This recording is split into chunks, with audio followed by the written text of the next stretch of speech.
एक बार फिर से स्वागत है आप सभी का मंडी.com में। और अब वक्त हो गया हमारी खास पेशकश खेती के सिकंदर का।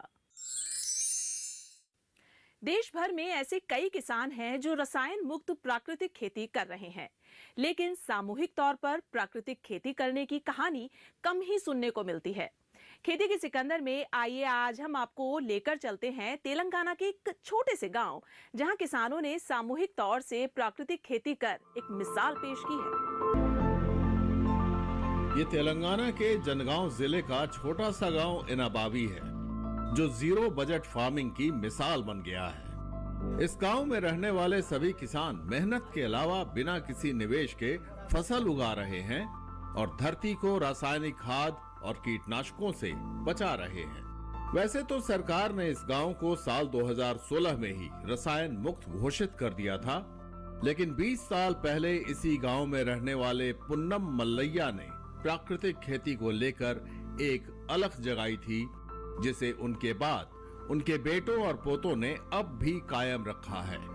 पुन्नम मल्लैया के परिवार के साथ साथ गांव के सभी 55 परिवार आज बिना किसी रसायन का इस्तेमाल किए नेचुरल फार्मिंग यानी प्राकृतिक खेती कर रहे हैं। మా నాన్న పొన్నం మల్లయ్య గారు వాళ్ళ బిడ్డని నేను అయితే మా తాత అప్పుడు సేంద్రియ వ్యవసాయం చేశారంటే అప్పుడు ఈ ఎరువులు ఏం లేకుండే కదా, పశువుల పేడతోటి ఆకు అవన్నీ వేసి వ్యవసాయం చేసేవారు. దాన్ని బట్టే మా నాన్న కూడా అట్నే చేసిండు. మేము కూడా కొద్దిగా చేస్తున్నాం ఇప్పుడు కూడా మా నాన్న చెప్పిన మాటల్లో మేము కూడా నడుస్తున్నాం అట్లే. మా నాన్న చేసిన సేంద్రియ వ్యవసాయం పద్ధతి ప్రకారంగానే మేము కూడా ఇట్లా చేసుకుంటే మన ఆరోగ్యాలు మంచిగా ఉంటాయి అని చెప్పేవాడు. అట్లాగే మా ఊర్లో అందరూ 55 కుటుంబాలు ఉన్నాయి, వాళ్ళందరూ సేంద్రియ వ్యవసాయమే చేస్తుండ్రు. బయట రసాయన ఎరువులు వాడకుండా మా దగ్గర ఉన్న పశువుల పేడతోటి కోళ్ళ ఎరువు, గొర్రెల ఎరువు, ఈ వావిలాకు, చిలిపొక్కాకు, తంగడాకు అవన్నీ వేసి చేసేవాళ్ళం. చేస్తున్నాం ఇప్పుడు కూడా. ఈ ఎరువులు బెడ్లు కట్టించిండ్రు మాకు, ఎర్రలతోటి కూడా ఎరువు తయారు చేసుకుని అది టమాటా చెట్లకు, కూరగాయ చెట్లకు అవి వేసుకునేది. हैदराबाद से 85 किलोमीटर दूर स्थित इस रसायन मुक्त गांव एनाबावी में घुसते ही पत्थर पर बड़े बड़े शब्दों में लिखा है केमिकल फ्री गांव। इसे तेलंगाना का पहला जैविक गांव भी कहते हैं। पहले इस गांव के किसान फसलों की पैदावार बढ़ाने के लिए रासायनिक उर्वरकों से लेकर कीटनाशकों का भारी मात्रा में इस्तेमाल करते थे, लेकिन धीरे धीरे रसायन के इस्तेमाल से खेतों में उपज कम होने लगी। केमिकल के दुष्प्रभावों को देखते हुए गांव के सभी किसानों ने साथ मिलकर प्राकृतिक खेती करने का फैसला किया।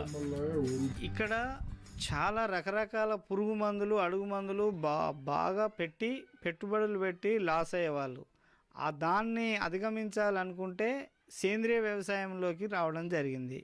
ఏంటంటే అప్పుడు బాగా మందు సంచులు, పురుగు మందులు వాడి రైతులు బాగా లాస్ అయ్యారు. దాంతోపాటు ఈ సేంద్రియ వ్యవసాయంలో కన్వర్ట్ కావడం జరిగింది.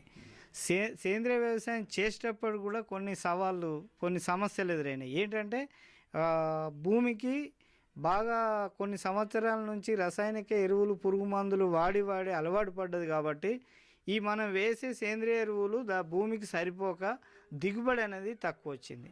అట్లా 3 సంవత్సరాలు కంటిన్యూగా వేయడం వల్ల ఆ భూమిలో భూసారం పెరిగి దిగుబడి పెరిగింది. ఈ విలేజ్లో 85 విలేజ్లో 55 కుటుంబాలతోటి చేసి హైదరాబాద్లో సహజారం, తర్వాత సేఫ్ హార్వెస్ట్, డక్కన్ ముద్ర, తర్వాత కాటన్ పర్చేసింగ్కి వచ్చేసి మల్కా కంపెనీ వారితో టైఅప్ చేసుకొని మార్కెట్లో ఉన్న రేటు కంటే మినిమం 15% ఎక్సెస్ రైతుకు బెనిఫిట్ జరిగింది. ఇంకోటి ఏంటంటే 3 లాభాలు. ఒకటి ఆరోగ్యంగా ఉండడం, రెండోది పెట్టుబడి తగ్గించుకోవడం, మూడోది పండిన పంటను. एनाबावी गांव के किसान गिरी बाबू कहते हैं कि स्थानीय रासायनिक खाद और कीटनाशकों के डीलर पहले उनका मजाक उड़ाते थे। खेती से जुड़े अधिकारी भी कहते थे कि नीम, गाय का गोबर और गोमूत्र कभी महंगे रसायनों का मुकाबला नहीं कर सकते। लेकिन गिरी बाबू ने पुन्नम मल्लैया के बताए प्राकृतिक खेती की तकनीक को अपनाया और एक सफल किसान बन गए। अब गिरी बाबू इलाके में रासायनिक खेती छोड़ने की इच्छा रखने वाले किसानों को प्रशिक्षण दे रहे हैं और उन्हें प्राकृतिक खेती अपनाने के लिए प्रोत्साहित कर रहे हैं। ఈ ఏనబా విలేజ్ పూర్తిగా కెమికల్ ఫ్రీ విలేజ్ కావడానికి చాలా సంవత్సరాల కృషి ఉంది. దీంట్లో 2000 సంవత్సరంలో red hairy caterpillar light trap చేయడం జరిగింది. దాంట్లో ఊర్లో ఉన్న రైతులందరికీ ఈ ఏదైతే బొంత పురుగు ఉందో బొంత పురుగు నిర్మూలన చేయడం వల్ల ఈ ఊర్లో కూడా రైతులందరికీ ఒక నమ్మకం వచ్చింది. एनाबावी तेलंगाना के जनगांव जिले का सूखा प्रभावित इलाका है। इसके बावजूद यहाँ धान, गेहूं, बाजरा, कपास, दलहन, तिलहन के अलावा तमाम तरह की सब्जियां और फल पैदा होते हैं। एनाबावी गांव के किसान पहले अपने खाने भर का अनाज भी पैदा नहीं कर पाते थे, लेकिन अब ज्यादा मात्रा में अनाज और फल पैदा कर रहे हैं और जमकर मुनाफा कमा रहे हैं।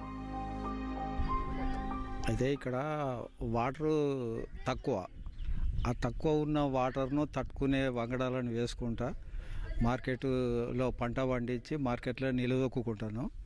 అయితే తక్కువ వాటర్ తోటి వ్యవసాయం చేసేందుకు దానికి అనుకూలమైన పంటలనే ఎంచుకుంటాను. పంటలు ఎంచుకొని ఆ వచ్చిన ఆ పంటతోటి మార్కెట్ చేస్తాను. అయితే ఇక్కడ వాటర్ తక్కువ ఉన్నది కాబట్టి కూరగాయలను ఎక్కువ పండించి బయటికి హైదరాబాదు, సింగపూరు మార్కెట్ చేసినాము. అయితే వ్యవసాయంలో పంటలు ఎక్కువ పండించేందుకు చాలా ప్రయత్నం చేస్తాను. మార్కెట్ సుధా బాగానే ఉంటుంది, ఇప్పటి వరకు అయితే మంచిగా నడుస్తుంది. బయట మార్కెట్ కంటే మేము పండించిన వాటికి రేట్ ఎక్కువ వస్తుంది. నాణ్యతతోటి పండిస్తున్నాం కాబట్టి రేట్ ఎక్కువ ఉన్నది. దిగుబడి సుధా ఎక్కువ వచ్చే ప్రయత్నమే చేస్తాను. पहले यहाँ हर किसान के ऊपर कर्ज था, लेकिन अब किसी के सर पर कर्ज नहीं है, क्योंकि फसल के लिए मेहनत के अलावा कोई लागत नहीं लगती। बीज बोने के बाद बाजार से खाद लेने की जरूरत नहीं पड़ती। स्थानीय तौर पर मिलने वाले नीम के बीज कीटनाशकों का काम करते हैं। कीड़ों को पकड़ने के लिए फेरोमोन ट्रैप का इस्तेमाल किया जाता है। मिट्टी की सेहत सुधारने के लिए साल में कई फसलें लगाई जाती हैं। रसायन मुक्त खेती अपनाने के बाद धान, गेहूं, बाजरा, कपास, मिर्च, दलहन, तिलहन के साथ साथ फलों की भी बागवानी हो रही है।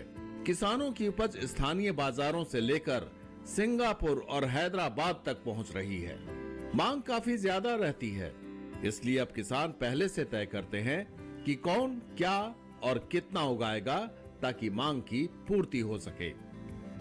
వరి, వెజిటేబుల్, కందులు, రాగులు అవన్నీ పంపించే సింగపూర్కి మేము. అంటే బయట ఉన్న ధర కంటే మాకు గిట్టుబాటు ధరనే కట్టించేవాళ్ళు. వాళ్ళు కేజీకి 40, ఇక్కడ 30 ఉన్నా కానీ మాకు 40 కట్టించేవాళ్ళు. एनाबावी गांव के किसानों के मुताबिक खेतों में रसायन के बढ़ते प्रयोग से मिट्टी की उर्वरा शक्ति प्रभावित हो रही थी, इसलिए इन लोगों ने प्राकृतिक खेती को अपनाना आवश्यक समझा। कमाल की बात है कि यहाँ के किसान खेती को राष्ट्रीय विषय मानते हुए ये कहते हैं कि अगर किसान रासायनिक उर्वरकों का इस्तेमाल कम करेंगे तो इससे देश की अर्थव्यवस्था के साथ साथ पर्यावरण पर भी सकारात्मक प्रभाव पड़ेगा। ఫర్టిలైజర్ వేయడం వల్ల రైతుకు ఎకనామికల్ లాస్, గవర్నమెంట్ ఆఫ్ ఇండియాకి కూడా లాస్, లక్షల కోట్లు లాస్.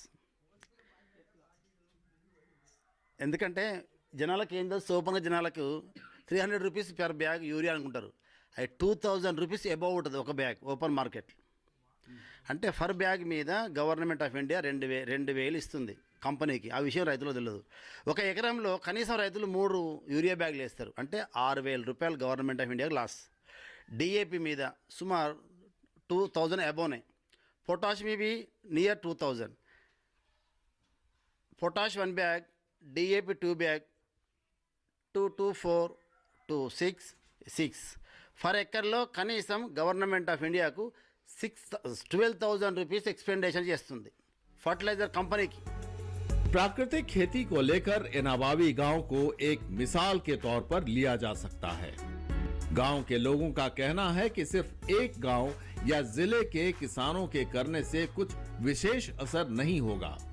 बदलाव के लिए ज्यादा से ज्यादा लोगों को मिलकर काम करना होगा, जैसे कि एनाबावी गांव के किसान करते हैं। स्थानीय स्तर पर भी किसानों को इस तरह की ट्रेनिंग उपलब्ध करानी चाहिए, जिससे से ज्यादा किसान जैविक या प्राकृतिक खेती करें। मंडी.com के लिए तेलंगाना में जनगांव से अनिल वत्स के साथ किशन भारद्वाज। फिलहाल यह वक्त हो गया एक और छोटे से ब्रेक का। ब्रेक के बाद NCDX पाठशाला में जानेंगे कि कैसे कोई किसान मान्यता प्राप्त गोदाम में अनाज का भंडारण कर फायदा उठा सकता है।